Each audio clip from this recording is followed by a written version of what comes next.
అందరికీ నమస్కారం. ప్రాచీన భారత చరిత్ర, మరుగుపడిన వాస్తవాలు, ఆధునిక వైజ్ఞానిక పరిశోధనల నేపథ్యంలో సింధు నాగరికత. భారత ప్రాచీన చరిత్రపై రెండు పరస్పర విరుద్ధమైన వ్యాఖ్యానాలు చేసే మూడు సైద్ధాంతిక భావజాలకు చెందిన చరిత్రకారులు ఉన్నారు. మొదటి కోవకు చెందిన చరిత్రకారులు మ్యాక్స్ ముల్లర్ తదితర పాశ్చాత్య చరిత్రకారులు. మన దేశ ప్రాచీన సింధు నాగరికత గురించి వీరు ఆర్యులు భారతదేశ మూలవాసులు కారని, వీరు పశ్చిమేసియా కజకిస్తాన్ ప్రాంతం నుండి క్రీస్తుపూర్వం 1600 సంవత్సరంలో ఇక్కడికి వచ్చి సింధు నాగరికతను ధ్వంసం చేసి ఆర్యుల నాగరికతను నిర్మించారని వ్యాఖ్యానించారు. బ్రిటిష్ సామ్రాజ్యవాద చరిత్రకారులు, ముస్లిం ఛాందసవాదులు తమ రాజకీయ లబ్ధి కోసం దీన్ని సమర్థించారు. ఎందుకంటే తురుష్కులు, మొఘలులు, బ్రిటిష్ వారు కూడా ఆర్యుల మాదిరిగానే బయట నుంచి వచ్చి భారతదేశాన్ని జయించి ఇక్కడ ఉన్న వారికన్నా ఉన్నతమైన మతాన్ని, సంస్కృతిని, నాగరికతని కలిగి ఇక్కడి వారికి వాటిని నేర్పించాలని ప్రచారం చేశారు. అందువల్ల వీరిని పరదేశీ దురాక్రమణలుగా చిత్రీకరించవద్దని చెప్పకనే చెప్పారు. శ్రీ అరవిందుడు వంటి భారతీయ జాతీయ నాయకులు రెండవ తరగతి చెందిన చరిత్రకారులు. ఆర్యుల వైదిక నాగరికత అతి ప్రాచీనమైనదని, సింధు నాగరికత ఆర్య నాగరికత కొనసాగింపేనని చెప్పారు. చరిత్రను వర్గపోరాట దృష్టితో చూసే మార్క్సిస్టు చరిత్రకారులు మూడో రకం వారు. తమ అంతర్జాతీయ కార్మిక వర్గ దృక్పథానికి వ్యతిరేకమైన దేశభక్తిని తుచ్చమైన పెట్టి బుర్జువా మనస్తత్వం అని చెప్పి వాటిని వదిలించుకోవాలని అత్యుత్సాహంతో ఆధునిక పాశ్చాత్య భావజాలాల పట్ల మోజుతో పాశ్చాత్యుల ఆర్య ఆక్రమణ సిద్ధాంతాన్ని సమర్థించి దాన్ని వర్గ పోరాటాల చరిత్ర కుదించి వేశారు. చరిత్ర అంటే గతంలో ఏం జరిగి ఉంటుందో అని మనం ఊహించుకున్నది కాదు. గతంలో వాస్తవంగా ఏం జరిగిందో వైజ్ఞానికంగా నిర్ధారించుకునేది అసలైన చరిత్ర. దానికి అనవసర గొప్పలు, లేని లొసుగులు ఆపాదిస్తూ సైద్ధాంతిక చత్వారాన్ని అంటగట్టడం తప్పు. గత దశాబ్దంలో దేశంలోని అనేక ప్రాంతాల్లో జరిపిన పురాతత్వ త్రవ్వకాల్లో బయటపడిన అనేక నూతన అంశాలు, ప్రాచీన చారిత్రక అవశేషాల కాలమానాన్ని కనుగొనే నూతన సాంకేతిక ఆవిష్కరణలు, జన్యుశాస్త్ర పరిశోధనలు సైద్ధాంతిక రాజకీయ భావజాలాల జోలికి పోకుండా సింధు నాగరికతపై వాస్తవ చరిత్రను వెలుగులోకి తెచ్చాయి. ప్రముఖ ఫ్రెంచ్ రచయిత, చరిత్రకారుడు ఫ్రాన్స్వా గోటే 2020 సంవత్సరంలో ప్రచురించిన అన్ entirely new history of India పుస్తకం నూతన శాస్త్ర సాంకేతిక ఆవిష్కరణల ఆధారంగా ఈ విషయంలో స్పష్టత ఇచ్చాడు. ప్యారిస్లో జన్మించిన ఫ్రాన్స్వా గోటే ప్రముఖ ఫ్రెంచ్ దినపత్రిక లే ఫిగారో దక్షిణాసియా విలేకరుగా పనిచేశాడు. మొట్టమొదటగా 1853లో బ్రిటిష్ పురాతత్వ పరిశోధకుడు అలెగ్జాండర్ కన్నింగ్హామ్ నేతృత్వంలో హరప్పా ప్రాంతంలో త్రవ్వకాలు జరిపి సింధు నాగరికతను వెలుగులోకి తెచ్చారు. 1920లో జాన్ మార్షల్ ఈ పరిశోధనలు చేపట్టగా తర్వాత వీటిని భారతీయ పురాతత్వ పరిశోధకులు బిబి లాల్ తదితరులు కొనసాగించారు. మన దేశ విద్యార్థులు చదువుకునే పాఠ్యపుస్తకాలలో ప్రధానంగా ఆ కాలంలో చేసిన పైన పేర్కొన్న వారి పరిశోధనల ఆధారంగా రాశారు. అయితే ఫ్రాన్స్వా గోటే చెప్పినట్లు ఇటీవల కాలంలో సింధు నది నుండి గుజరాత్ వరకు ఈ నాగరికతకు చెందిన 100కు పైగా పురాతన కట్టడాలు, అవశేషాలను మన దేశ ఆర్కియాలజిస్టులే కాకుండా అమెరికన్, ఫ్రెంచ్, బ్రిటిష్ పురాతత్వ పరిశోధకులు కనుగొన్నారు. అమెరికన్ ఆర్కియాలజిస్టు గ్రెగరీ ఎల్ పాసెల్ సుమారు 2600 పురాతన హరప్పా ఆవాసాలను, 1500 పైగా పురాతన నగరాలను, పట్టణాలను, పురాతన కాలానికి చెందిన ఆరాధన అంశాలతో పాటుగా వాణిజ్య వస్తువులను త్రవ్వకాలలో వెలికితీశాడు. సింధు నాగరికత 10 లక్షల కిలోమీటర్ల కన్నా ఎక్కువ విస్తీర్ణంలో వ్యాపించి ఉండేదని ఒక అంచనా. ఈ నాగరికత విస్తీర్ణం ప్రాచీన మెసోపిటోమియా, ఈజిప్ట్ నాగరికతల మొత్తం విస్తీర్ణం కంటే కూడా ఎంతో ఎక్కువ. ఫ్రెంచ్ ఆర్కియాలజిస్టు జీన్ ఫ్రాన్స్వా జారీ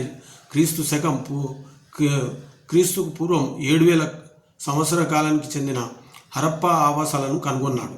సింధు నాగరికత ప్రాంతంలో ప్రపంచంలో ఏ ఇతర ప్రాచీన నాగరికత ప్రాంతంలో లేని విధంగా ప్రణాళికాబద్ధమైన నగర నిర్మాణాలను, అంటే ప్లాన్డ్ సిటీస్, ఆధునిక కాలం తీసుకొని భూగర్భ మరుగునీటి పారుదల వ్యవస్థ, ప్రామాణికమైన తూకాల కొలతల వ్యవస్థ ఉండడంతో పాటుగా ఇరాక్లోని ప్రాచీన మెసోపోటేమియా వారితో విదేశీ వాణిజ్యం కూడా నిర్వహించారు.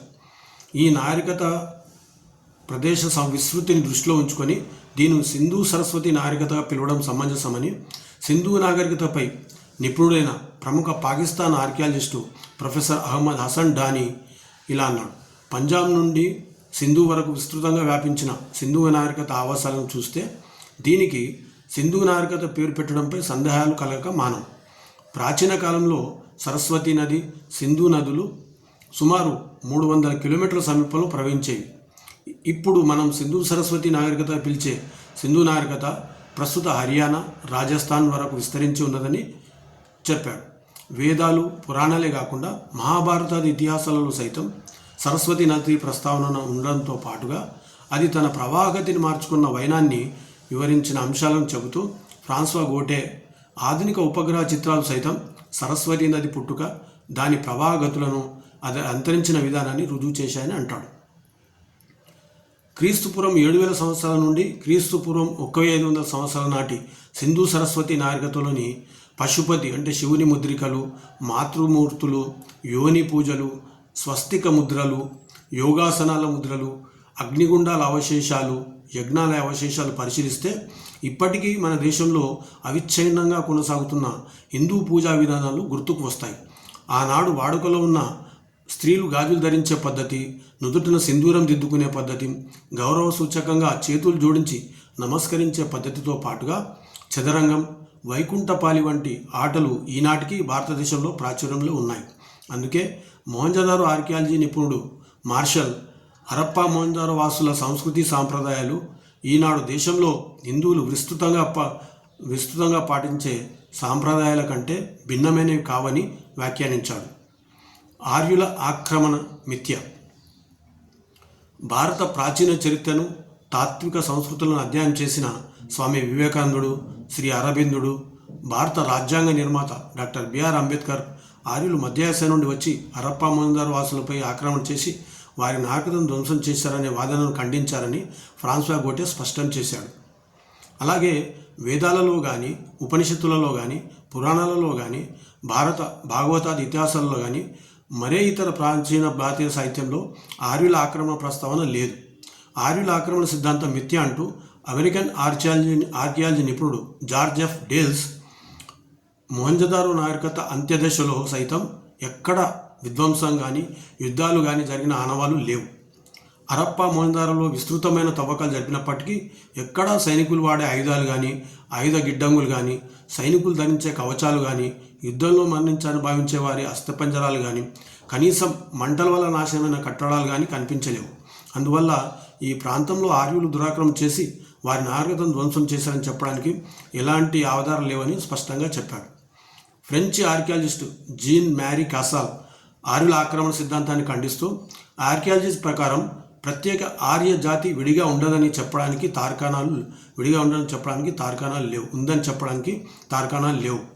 ఎందుకంటే హరప్పా ప్రాంతాలలో లభించే వస్తువులకు, ఆయుధాలకు భిన్నమైన ఆయుధాలు కానీ, వస్తువులు కానీ భారతదేశంలో ఎక్కడా మనకు లభించలేవని స్పష్టం చేశాడు.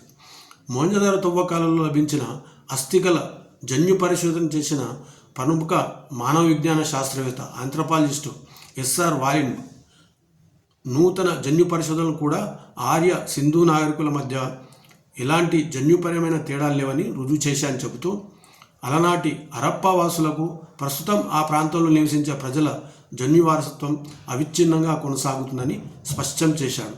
కాబట్టి మనము నూతన ఆవిష్కరణలను మనం చూసినట్లయితే హరప్పా మొహంజదారో ప్రాంతంలోని జన్యుపరమైన కానీ, సైంటిఫిక్ ఆవిష్కరణలు చూసినట్లయితే నూతన ఆవిష్కరణ ద్వారా హరప్పా మొహంజదారో సింధు సరస్వతి నది నాగరికతలో కొత్త చరిత్రను వెలుగు తీసినట్లేదని తెలుస్తుంది.